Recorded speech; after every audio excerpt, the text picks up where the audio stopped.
আসসালামু আলাইকুম প্রিয় দর্শক। নির্বাচন নিয়ে যখন মানুষের আলোচনা করছে তখন নির্বাচনটা কিভাবে হবে সে বিষয়ে একটা আইন নতুন করে তৈরি করা হয়েছে। নির্বাচনটা যে আইনের অধীনে হয়, মানে নির্বাচন কমিশন যে আইনের অধীনে নির্বাচন করেন সেই আইনটাকে বলা হয় গণপ্রতিনিধিত্ব আদেশ বা ইংরেজিতে হলো সংক্ষেপে আরপিও। সেই আরপিও সংশোধিত হয়ে উপদেষ্টা পরিষদের কমিটিতে তাদের যে ক্যাবিনেট আছে সেখানে এটা অনুমোদিত হয়েছে। এখন এটা অধ্যাদেশ হিসেবে অনুমোদিত হয়েছে এবং এটা প্রেসিডেন্ট সিগনেচার করলে এটা অধ্যাদেশ হয়ে যাবে। এখন কিন্তু দেশের নতুন নতুন যত আইন হচ্ছে সবই কিন্তু অধ্যাদেশ, কারণ দেশে এখন কোনো সংসদ নাই। সংসদ না থাকলে আইনটা বানাবে কে? সংসদেই তো কাজ আইন বানানো। তখন হয় কি, সরকার একটা অধ্যাদেশের মতো করে যেটাতে আমাদের কাজ চালাতে হবে, প্রেসিডেন্ট সিগনেচার করে দেয় এবং পরবর্তীতে যখন সংসদ আসবে, প্রথম যে সংসদটা আসবে সেই সংসদেরই কাজ হবে সবগুলি অধ্যাদেশকে আইনে রূপান্তর করা অথবা প্রত্যাখ্যান করা। প্রত্যাখ্যান করলে আইনটা বাতিল হয়ে যাবে। এখন সেই আইনের দ্বারা যাতে সংগঠিত হয়েছে সেগুলো বাতিল হয়ে যাওয়ার কথা। যাক, সেটা অন্য বিতর্ক, ওই বিতর্কে আপাতত আমি যাচ্ছি না। আরপিওতে নতুন কিছু বিষয় এসেছে, পুরনো অনেকগুলি বিষয় রয়ে গেছে। আরপিওতে নতুন বিষয়গুলির মধ্যে পোস্টাল ভোটিংটা চালু হয়েছে, মানে যারা বিদেশে আছেন তারা ভোট দিতে পারবেন এবার। এটা আগে ছিল না। এটা একটা অসাধারণ এবং ভালো পরিবর্তন আমি বলবো, এটা ইতিবাচক একটা পরিবর্তন। আর জামানত বাড়ানো হয়েছে, এখন জামানত করা হয়েছে 50,000 টাকা। এটা আমার কাছে পছন্দ হয়নি। আরেকটা হলো, যদি কোথাও অনিয়ম হয়, আওয়ামী লীগ সরকার যেটা করেছিল যে অনিয়ম হলে যে কেন্দ্রে অনিয়ম হবে কেবল সেই কেন্দ্রকে ভোট বাতিল করতে পারবে, অন্য অন্য মানে কেন্দ্রের ভোট ঠিকই থাকবে। কিন্তু এখন নির্বাচন কমিশন চাইলে পুরো নির্বাচনটাই বাতিল, পুরো ওই আসনের নির্বাচনটাই তারা বাতিল করতে পারবে। আরেকটা নতুন আইন হয়েছে, এটাও ভালো আমার কাছে লেগেছে।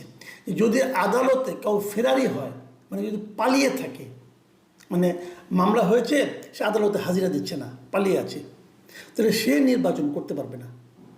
এটা আমার পছন্দ হয়েছে, কারণ আপনি পালিয়ে থাকবেন কেন? আপনি তো আইনের প্রতি আপনাকে শ্রদ্ধাশীল হতে হবে।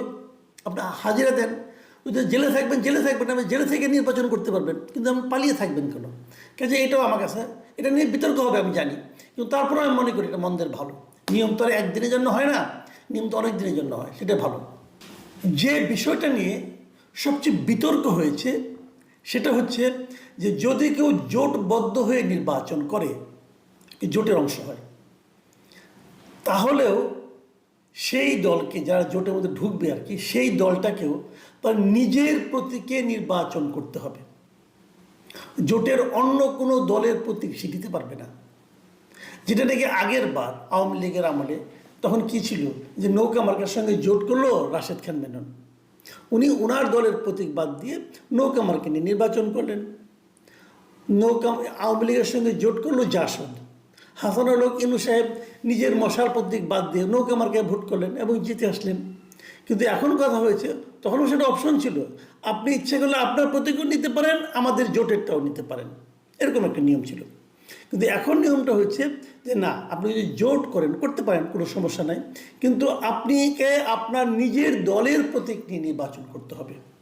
মানে যারা নাকি বিএনপির সঙ্গে জোট করছেন তাদেরকে বিএনপির প্রতীক নির্বাচন করতে হবে। যেমন ববি হাজ্জাজ, এনডিএমের যিনি সভাপতি, উনি নির্বাচন করবেন বলে মনে করা হচ্ছে, এবং ওনাকে হয়তো একটা আসন ছেড়েও দেবে বিএনপি, কিন্তু সেখানে ওনার সিংহ মার্কা নিয়ে নির্বাচন করতে হবে, উনি ধানের শীষ নিয়ে করতে পারবেন না। আবার ধরা যাক, বলা হচ্ছে যে মাহমুদুর রহমান মান্নাকেও নাকি একটা আসন বিএনপি ছেড়ে দেবে। তো মাহমুদুর রহমান মান্নার বাড়ি হলো বগুড়ায়, উনি বগুড়া যেখান থেকে নির্বাচন করবেন ওনাকে ওনার দলের প্রতীক নিয়ে নির্বাচন করতে হবে, ধানের শীষ নিয়ে নির্বাচন করতে পারবেন না। তো এটা নিয়ে কিন্তু বিতর্ক হচ্ছে, এই বিতর্কটা আমি আসছি। আরও দুটো বিষয় নিয়ে আমার চরম আপত্তি আছে, সেটা একটু বলে নিই। চরম আপত্তি হওয়ার দুটো কি, একটা হলো যে না ভোটের ব্যাপারটা। না ভোটটা কিন্তু 2007-08 নির্বাচনে ছিল, সেই না ভোটটাকে তারা ফিরিয়ে এনেছে, কিন্তু বিকৃতভাবে ফিরিয়ে এনেছে, আমি বলবো বিকলাঙ্গ করে ফিরিয়ে এনেছে। আগে যে না ভোটটা ছিল সেটা ছিল পুরো ব্যালট পেপারের নিচে একটা ঘর ছিল, মনে করেন আব্দুর রহিম, আব্দুল করিম, মোহাম্মদ আলী, এরকম অনেকগুলি নাম থাকতো, সবার নিচে লেখা থাকতো উপরের কাউকেই না। মানে উপরে যে নামগুলি আছে এদের কাউকেই আমি পছন্দ করি না, আমি এদের কাউকেই ভোট দিতে চাই না, তখন সে এই নাতে ভোট দিবে, উপরের কাউকেই না, এই ঘরটাতে সে ভোট দিবে। সারা দুনিয়াতে এভাবেই না ভোট হয়, সারা দুনিয়া যত জায়গায় না ভোটের ব্যবস্থা আছে সব জায়গায় এটাই আছে, যে আপনারা যে প্রার্থীগুলি দাঁড়িয়েছেন এদের কাউকে আমি পছন্দ করি না। এটা হলো ভোটারের একটা অধিকার, ভোটারের অধিকারকে এই সিদ্ধান্তের মাধ্যমে সমুন্নত রাখা হয়। একজন ভোটার বলতে পারে এখানে 10 জন প্রার্থী আসছে, এই 10 জনের মধ্যে আমাকে পছন্দ করতে হবে কেন?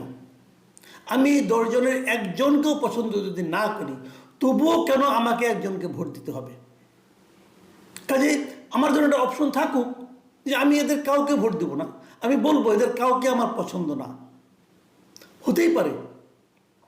তো সেই অপশনটা যদি থাকে সেটা কিন্তু ভোটারের অধিকারকে গুরুত্ব দেওয়া হয়। কিন্তু এবার যে নাও ভোটটা রাখা হয়েছে এটাকে আমি বলি বিকলাঙ্গ নাও ভোট। বিকলাঙ্গ কেন বলি? এটাকে রাখা হয়েছে কিভাবে জানেন? এটা হলো যদি কোনো আসনে মাত্র একজন প্রার্থী থাকে তাহলে সেখানে একটা না ভোট থাকবে। মানে এটা তারা বলছে, যারা আইনটা করে যারা প্রস্তাবটা দিয়েছে, এটা হলো আপনার যে নির্বাচন ব্যবস্থা সংস্কার কমিশন যে আছে এটা তাদের প্রস্তাব ছিল, এই বদির আলম মজুমদারের প্রস্তাব, উদ্ভট এক প্রস্তাব।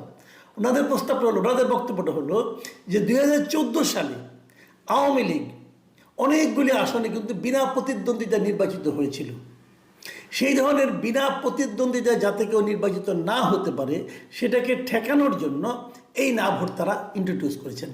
তো এটা একটা হাস্যকর যুক্তি এই কারণে যে আপনি যদি এটা না ভোট করলেন, কেউ তো না ভোটের সুযোগ আপনাকে দেবে না, এই কারণে যখন জানবে যে না ভোটের ব্যবস্থা আছে তখন সে কী করবে, তার অনুগত একজনকে ডামি ক্যান্ডিডেট দাঁড় করাই দেবে, দিয়ে সিলেকশন করে নিয়ে আসবে, তার না ভোটের জীবনে কোনোদিন প্রয়োগ হবে না।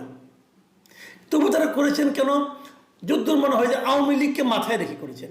সমস্যাটা হলো এটাই, যখন আপনি আইন করবেন, আইন করার সময় যদি আপনি একটা পার্টিকুলার দলকে অথবা একটা পার্টিকুলার পার্সনকে, একজন ব্যক্তিকে মাথায় রেখে আইন করেন তাহলে সেটা সার্বজনীন আইন হয় না।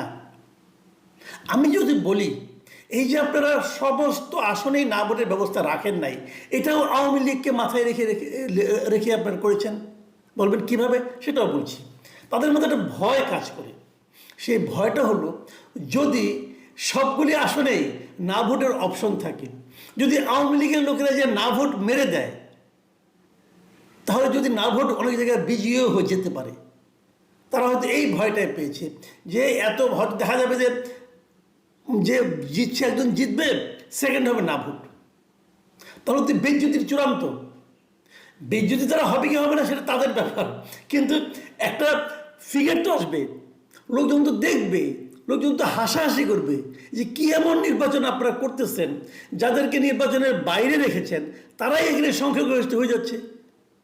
এই লজ্জার হাত থেকে বাঁচার জন্য আমার ধারণা তারা সব আসনে না ভোট রাখেনি। তা না হলে এটা না রাখার পেছনে কী যুক্তি আমি জানি না, কারণ আপনারা একটা দেশ দেখান পৃথিবীতে যারা নাকি ওই সিস্টেম করছে, কোথাও পাবেন না। এটা ওনাদের উদ্ভাবন, এই বদির আলম মজুমদার, হাফ বাংলাদেশি হাফ বিদেশি, এদের উদ্ভাবন এগুলো। যা হোক, আমাদের নিয়ে খেলাধুলা করে আর কি, সাধারণ মানুষকে নিয়ে, সাধারণ মানুষের অধিকার এখন এদের হাতে। খুব দুর্ভাগ্য, আমাদের জাতির জন্য খুব দুর্ভাগ্য এটা যে সাধারণ মানুষের ভাগ্য কয়েকজন এলিট শ্রেণীর কিছু প্রতিনিধির হাতে জিম্মি হয়ে আছে। তারা ঠিক করে দিচ্ছে যে আমরা কীভাবে ভোট দেব, তারা ঠিক করে দিচ্ছে যে আমরা কীভাবে জীবনযাপন করব, আমরা কীভাবে চিন্তা ভাবনা করব। যাক, আর যেটা আমাকে পছন্দ হয়নি সেটা আমি বলি, এটা আগেই ছিল, ওটাকে তারা চেঞ্জ করেনি।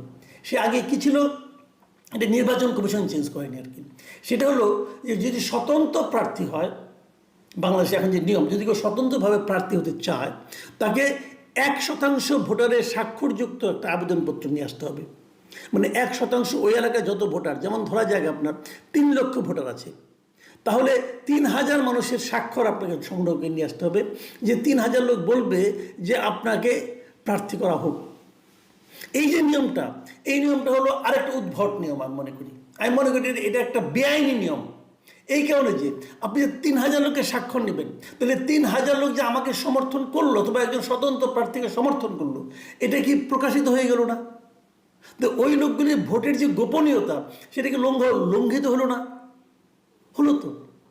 সেটা আপনি করতে পারেন না, আর আরেকটা ব্যাপার হলো, আপনি ভাবেন একটা এলাকায় 10 লাখ লোক আছে অথবা 5 লাখ লোক আছে, 5,000 মানুষের ভোটারের স্বাক্ষর আপনার পক্ষে আনাটা এত সহজ না। আর গ্রামের মানুষ স্বাক্ষর মিলবে না, ফোন করে পাবে না, এগুলো তো হতে থাকবে। এবং এই সময় হয় কি, ওই যে কিছু মানে আপনার এক ঘর বিশিষ্ট দল আছে না কতগুলি, যে তার কোনো পরিচয় নাই, কেউ তাকে চিনে না, একটা ঘর জামাইয়ের বাসার ড্রয়িং রুমের মধ্যে দল বানিয়ে রাখছে, অফিস বানিয়ে রাখছে। এই সমস্ত দলের থেকে তখন তারা নমিনেশন নেওয়ার চেষ্টা করবে, যারা স্বতন্ত্র হতে চায়। এটা খুব ভালো কাজ হয়নি, এটাকে গণতান্ত্রিক কাজ বলা চলে না। যেটা বলছিলাম বিতর্কটা নিয়ে, সেটা হলো দলীয় প্রতীকে ভোট মানে করতে হবে। এটা আমার কাছে খুব ইন্টারেস্টিং মনে হয়েছে। এটা ভালো মন্দ আমি কিছু বলবো না, এটা আমার কাছে খুব ইন্টারেস্টিং মনে হয়েছে। ইন্টারেস্টিং মনে হয়েছে এই কারণে